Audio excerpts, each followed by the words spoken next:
होने चाहिए।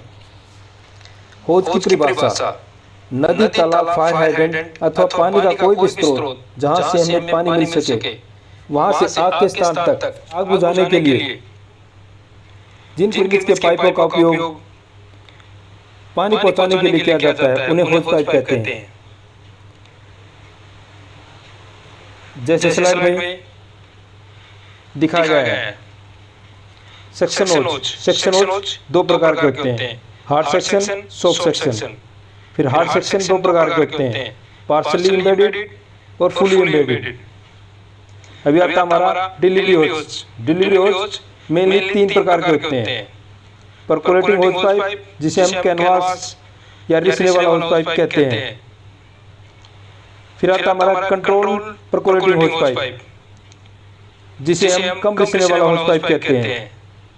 आगे आता हमारा नॉन परकोलेटिंग होज जिसे हम RRL या ना रिसने वाला होज पाइप कहते हैं। होज रील को एक सेपरेट कॉलम दिया गया है। होज को मुख्य दो भागों में बांटा जा सकता है। डिलीवरी होज। डिलीवरी होज की परिभाषा पानी के स्रोत से पानी को आग के स्थान पर पहुंचाने वाले होज को डिलीवरी होज कहते हैं।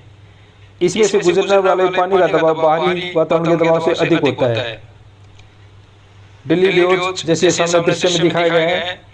फिर आता हमारा सेक्शन होज। सेक्शन होज को पानी के स्रोत जैसे हाइड्रेंट, कुआं, नदी या तालाब और फायर पंप के बीच में काम में लाया जाता है। इसमें से गुजरने वाले पानी का दबाव बाहरी दबाव से कम या ज्यादा हो सकता है। आगे हमारे डिलीवरी होज। डिलीवरी होज को मेनली तीन भागों में बांटा गया है। पहला है अनलाइन होज जिसे हम कैनवास होज कहते हैं। दूसरा हमारा कम रिसने वाला जिसे हम कंट्रोल परकोलेटिंग कहते हैं। तीसरा हमारा ना रिसने वाला होज जिसे नॉन परकोलेटिंग होज कहते हैं। अनलाइन होज। अब हम जानेंगे कैनवास का होज किस प्रकार से बनता है, इसमें क्या मटेरियल लगता है, उसके बारे में हम विस्तार से जानेंगे। कैनवास होज को बनाने के लिए वेजिटेबल फाइबर, हेम्प और फ्लेक्स के रेशों का इस्तेमाल किया जाता है। ये रेशे ज्यादा मजबूत और पानी सोखने वाले होते हैं। इन होजों में कपास और रेमी का भी सीमित मात्रा में उपयोग किया जाता है। कैनवास की बनावट। इस होज की बनावट में धागों के दो सेट होते हैं। जो धागा लंबाई की तरफ लगाया जाता है उसे ताना और गोलाई की तरफ लगाए जाने वाले धागे को बाना कहते हैं। डिलीवरी होज की बुनाई दो प्रकार की होती है, राजेंद्र सिंह रावत। प्लेन बुनाई और ट्विल बुनाई। प्लेन बुनाई इस प्रकार की बुनाई में धागा एक ऊपर एक नीचे बुना जाता है। ये बुनाई कैनवास होज में इस्तेमाल की जाती है। फिर आते हैं हमारी ट्विल बुनाई। इसमें ताने के धागे दो ऊपर एक नीचे करके बुने जाते हैं जिससे डिलीवरी होज में लचीलापन आता है। कंट्रोल परकोलेटिंग होज कम रिसने वाला होज। इन होजों का बाहरी खोल कैनवास का होता है। इसके अंदर रबड़ का अस्तर लगा होता है। पहले सादे होज की तरह बुना जाता है।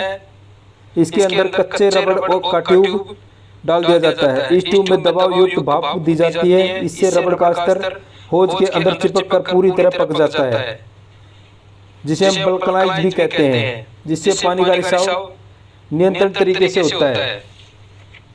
फिर आता हमारा नॉन परकोलेटिंग होज। सभी प्रकार के नॉन परकोलेटिंग होज रबड़ लाइन तथा सिंथेटिक सामग्री से बने होते हैं। इस होज की जैकेट बनाने के लिए इसमें रबड़ के साथ महीन और मजबूत कपड़े का भी इस्तेमाल किया जाता है, यानी रिएनफोर्स्ड रबड़ लाइनिंग प्रयोग की जाती है। यह साधारणतः रबड़ लाइन होज की तुलना में अधिक मजबूत होता है। निम्न सामग्री का प्रयोग किया गया है, फ्लैक्स, नायलॉन, कपास, टेरिलिन। नायलॉन या टेरिलिन के धागों को कॉटन या फ्लैक्स के तानों के साथ या सिर्फ फ्लैक्स या टेरिलिन के बानों को रबर लाइन जैकेट बनाने के लिए उपयोग में लाया जाता है। फिर आती है हमारी होज रील। होज रील में लगने वाला होज डिलीवरी होज से कम व्यास का होता है। इसे फायर टेंडर के पीछे एक ड्रम पर लपेट कर रखा जाता है, इसलिए इसका लचीलापन होना आवश्यक है। जरूरत के समय इस होज रील का इस्तेमाल करते हुए आग पर काबू पाया जाता है। इसमें सामान्यतः अंदर ट्यूब या अस्तर होता है। इसको मजबूत बनाने के लिए रबड़दार कपड़े की कई परतें घुमावदार लपेटी जाती हैं तथा ऊपर रगड़ प्रतिरोधक रबड़ की एक खोल चढ़ाई जाती है। कभी कभी इसे रिइंफोर्स करके भी उपयोग में लाया जाता है। साइज ऑफ होज। अभी हम जानेंगे होज के क्या क्या साइज होते हैं जिन्हें अलग अलग जगह पर इस्तेमाल किया जाता है। डिलीवरी होज 38, 50, 63, 70 mm के गोलाई के इसके डाई होते हैं और इनकी लंबाई 25 से 30 मीटर होती है। फायर सर्विस में ज्यादातर 63 mm डाई का डिलीवरी होज पाइप इस्तेमाल किया जाता है।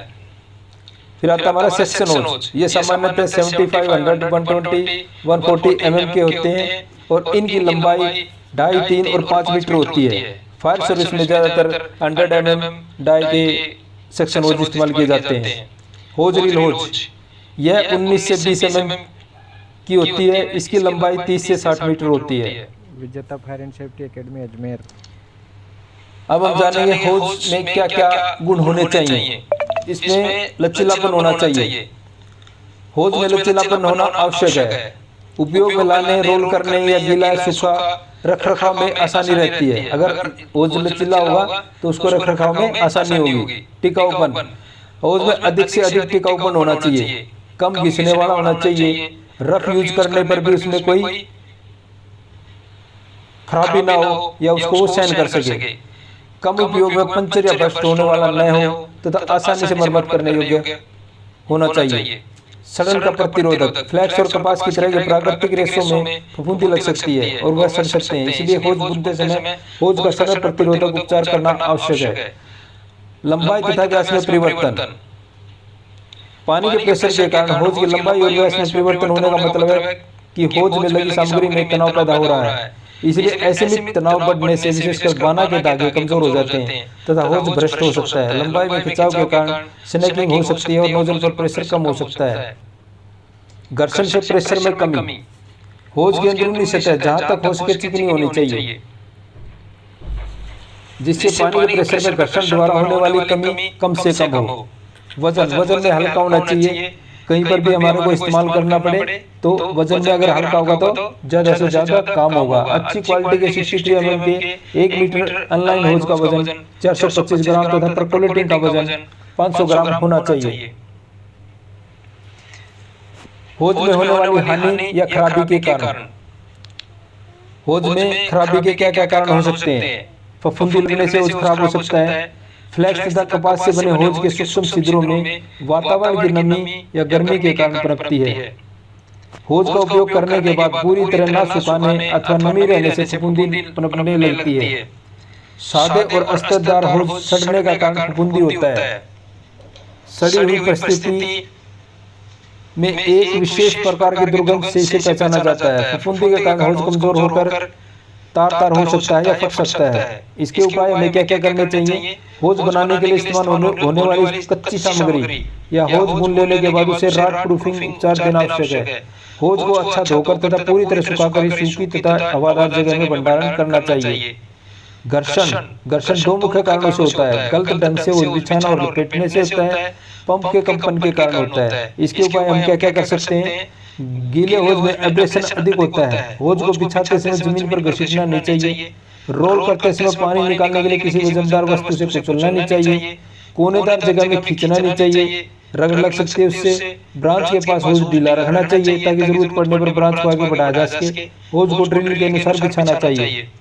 पंप के कंपन से इसके आउटलेट से जुड़ा होज जहां जमीन को छूता है वहां जमीन से रगड़ खाता है, इसलिए वहां पर होज बैंडेज या पुराने होज का टुकड़ा लगा देना चाहिए। आकस्मिक धक्का, होज के बार बार खराब या फटने का कारण शॉक होता है। निम्न कारणों से शॉक लगता है। गलत ढंग से जमीन पर पटकने से, सिलवटे पड़े होज में पंप से अधिक प्रेशर देने से, हैंड कंट्रोल ब्रांच को अचानक बंद करने से, थोड़ी देर के लिए पानी बंद करने के बाद फिर से तेज प्रेशर देने से होता है। भारी वस्तु का होज पाइप पर गिरने से होता है। इसके उपाय हमें क्या क्या करने चाहिए। होज को कभी जमीन पर नहीं पटकना चाहिए। पंप से पानी चालू करने से पहले सभी सिलवटों को सीधा कर लेना चाहिए। हैंड कंट्रोल ब्रांच को धीरे धीरे बंद करना चाहिए। बंद लाइन दोबारा चार्ज करते समय धीरे धीरे प्रेशर देना चाहिए। तेजाब, तेल, चिकनाई, पेट्रोल इत्यादि। कुछ किस्म के होजों को तेजाब, तेल, चिकनाई, पेट्रोल और ग्रीस आदि के संपर्क में आने से क्षति पहुंचती है, इसलिए ऐसी वस्तुओं को होज से दूर रखना चाहिए जो कि अक्सर रबड़ को होज से अलग कर देते हैं। इसका उपाय हमें क्या करना चाहिए। होज को क्षति पहुंचाने वाले पदार्थों के संपर्क में आने के तुरंत बाद पानी से अच्छी तरह साफ कर धो लेना चाहिए। रबड़ एसिड, होज से पानी ना निकालने, अच्छी तरह होज को ना सुखाने या गीले होज का भंडारण करने पर कुछ समय बाद रबड़ बनाते समय उपयोग किए गए गंधक के साथ पानी से प्रतिक्रिया के कारण गंधक का हल्का तेजाब बनता है, जिससे रबड़ एसिड की मात्रा बढ़ती है और पानी भाप बनकर उड़ जाता है और हल्के तेजाब की सांद्रता बढ़ती जाती है और तेजाब होज जैकेट को कमजोर कर देता है। रबड़ एसिड से दूषित होज पर पीले या भूरे रंग के धब्बे दिखाई देते हैं। तो ऐसा ना हो इसके लिए हमें क्या उपाय करने चाहिए? होज को सही तरीके से होज टावर पर सुखाना चाहिए। होज के उपयोग में सावधानियां, जब हम होज का इस्तेमाल करते हैं तो उसमें हमें क्या क्या सावधानियां बरतनी चाहिए? होज को फैलाते समय तीखे मोड़ और सिलवटें निकाल लेनी चाहिए। होज को रास्तों पर फैलाते समय उचित होज रैंप का उपयोग करना चाहिए। फायर फाइटिंग के समय यदि होज एसिड, ग्रीस, तेल इत्यादि के संपर्क में आता है तब फायर फाइटिंग कार्य के तुरंत बाद अच्छी तरह से साफ करना चाहिए या उसे धोना चाहिए। होज पर चलना या उसे पैर से कुचलना नहीं चाहिए। होज के कपलिंग से होज कटने के खतरे को दूर रखने के लिए होज रोल करते समय पहली कुंडली को थोड़ा सा ढीला रखना चाहिए। गर्म मैदान में या जहां पर उबड़ खाबड़ जमीन हो होज को नहीं बिछाना चाहिए। केयर ऑफ होज, नए होज को तुरंत पैकिंग से निकालकर उनकी कुंडली ढीली करनी चाहिए। होज जिनका निकट भविष्य में उपयोग ना हो उन्हें फिगर ऑफ 8 की शक्ल में रोल कर पुराने कैनवास होज के टुकड़ों से स्टोर में हुक कर टांगना चाहिए। होज को ठंडी, सूखी एवं हवादार जगह में रखना चाहिए। रबर लाइन होजों में से निश्चित अवधि के बाद पानी का प्रवाह कराना चाहिए। होज से पानी पूर्णतः निकालकर तथा सुखाकर रखना चाहिए। फफूंदी लगे या खराब होजों को अच्छे होजों से अलग रखना चाहिए। गाड़ी में रखते समय हमें क्या क्या ध्यान रखना चाहिए? रोल की शक्ल में लपेटे होज को गाड़ी में रखना सुविधाजनक होता है। गाड़ी में रखे होज गाड़ी में चलते समय कंपन से होज रगड़ नहीं खाने चाहिए। गाड़ी के लॉकर जहां पर होज रखे हैं उन्हें हवा मिलती रहनी चाहिए। इसके दरवाजे बार बार खोलते रहना चाहिए और लॉकर्स को हमेशा साफ सुथरा रखना चाहिए। होज सुखाना और सफाई, होज को कैसे सुखाना चाहिए और कैसे इसकी सफाई करनी चाहिए?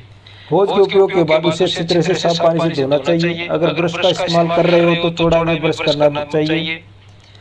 होज के उपयोग के बाद उसे अच्छी तरह से साफ पानी से धोना चाहिए। अगर ब्रश का इस्तेमाल कर रहे हो तो चौड़ाई में ब्रश मारना चाहिए। ग्रीस, तेल या एसिड के संपर्क में आए होजों को हल्के साबुन और सोडे को गुनगुने पानी में घोल बनाकर धोना चाहिए। बाद में साफ तथा ठंडे पानी से धोना चाहिए। होज को पानी से अच्छी तरह धोने के बाद होज ड्राइंग टावर में खड़ी दिशा में सुखाना चाहिए जिससे होज का पूरा पानी बाहर निकल जाए। होज को प्राकृतिक तथा यांत्रिक पत्ती से सुखाया जा सकता है। फायर फाइटिंग से वापस आने के तुरंत बाद होज की धुलाई तथा होज को किसी प्रकार की क्षति होने की आशंका होने पर परीक्षण निरीक्षण सावधानीपूर्वक करना चाहिए तथा रिपेयरिंग तुरंत कराना चाहिए। होज की मरम्मत, होज की हम मरम्मत कैसे कर सकते हैं? होज गैटर तथा पट्टियां, फायर फाइटिंग के दौरान होज में हुए सुराख को अस्थायी तौर पर ढका जा सकता है जिससे वह बस्ट ना हो सके। इसके लिए होज बैंडेज या कैनवास होज के टुकड़ों का उपयोग किया जा सकता है। रफू, होज की रफू द्वारा स्थायी तौर पर मरम्मत की जा सकती है। इसके लिए फ्लैक्स या हेम्प के धागों का उपयोग किया जाता है। पैबंद लगाना, होज को साफ करके सुराख पर पंचर रिपेयरिंग सॉल्यूशन की मदद से पैच लगा दिया जाता है। बाद में पैच लगे होज के भाग को पंचर रिपेयरिंग मशीन पर दबाकर गर्म किया जाता है। सक्शन होज, अभी आता हमारा सेक्शन होज, जिस होज को बाहरी दबाव को सहन करने के लिए सक्षम बनाया जाता है तथा जिसे पानी के स्रोत और फायर पंप के बीच में काम में लाया जाता है उसे सक्शन होज कहते हैं। ये इतने मजबूत होने चाहिए कि अंदर शून्य निर्वात बनने पर वह बाहरी हवा के दबाव को बिना पिच के सह सके। साथ ही हाइडेंट पर मिलने वाले पानी के अधिकतम सामान्य दबाव को सह सके। अग्निशमन सेवा में दो प्रमुख प्रकार के सेक्शन होज काम में लाए जाते हैं। पहला पार्शली एम्बेडेड या जिसे हम आंशिक जड़ा हुआ सेक्शन होज कहते हैं। गैल्वेनाइज्ड लोहे का कुंडलीकृत यानी घुमावदार तार आंशिक रूप से लपेटा हुआ होता है। इसके अंदर के तार की जकड़न इस प्रकार बनाई जाती है जिससे पानी का रास्ता ज्यादा हो, अंदर की सतह चिकनी बनी रहे। सेक्शन की दीवार कैनवास और रबड़ की कई परतों से बनाई जाती है। आगे आता हमारा अंदरूनी चिकना सेक्शन होज जिसे हम फुली एम्बेडेड होज कहते हैं, जिसमें तार पूरा रबड़ के अंदर दबा हो। इसमें रबड़ का मोटा अस्तर होता है जिसमें एक घुमावदार तार पूरी तरह दबा दिया जाता है। यह पार्शली एम्बेडेड सेक्शन होज से ज्यादा लचकदार होता है। सेक्शन के दोनों सिरों पर गन मेटल या एल्यूमिनियम की स्क्रू टाइप कपलिंग लगा दी जाती है, जिनकी सहायता से उन्हें एक दूसरे से जोड़ा जा सके या पंप में लगाया जा सके। सेक्शन होज की देखभाल। इस्तेमाल के बाद सेक्शन होज को साफ पानी से धोना चाहिए। होज के अंदर के भाग कपलिंग की चूड़ियों और जोड़ों में लगे वाशर की जांच पड़ताल करनी चाहिए। जरूरत के मुताबिक कपलिंग के नट को तेल देना चाहिए। कपलिंग को कभी भी जमीन पर पटकना या घसीटना नहीं चाहिए। हमेशा सही साइज की रिंच काम में लेनी चाहिए। वाशर चेक करने चाहिए। अभी आता हमारा सॉफ्ट सेक्शन। हार्डवेयर से कार्य करते समय जब कभी डिलीवरी होज को डॉक्टरों की सहायता से सेक्शन की भांति प्रयोग किया जाए तब उसे सॉफ्ट सेक्शन कहा जाता है। सॉफ्ट सेक्शन की लंबाई 20 से 30 फीट होती है या 6 से 10 मीटर। इसे पुराने होज से काटकर बना लिया जाता है। इसके लाभ, यह सस्ती होती है, रखना आसान है, फैलाने में आसानी होती है। दोस्तों, आज आपने जाना होज कितने प्रकार के होते हैं, होज का इस्तेमाल, होज की परिभाषा और अच्छे होज के गुण आदि। वीडियो देखने के लिए बहुत बहुत धन्यवाद।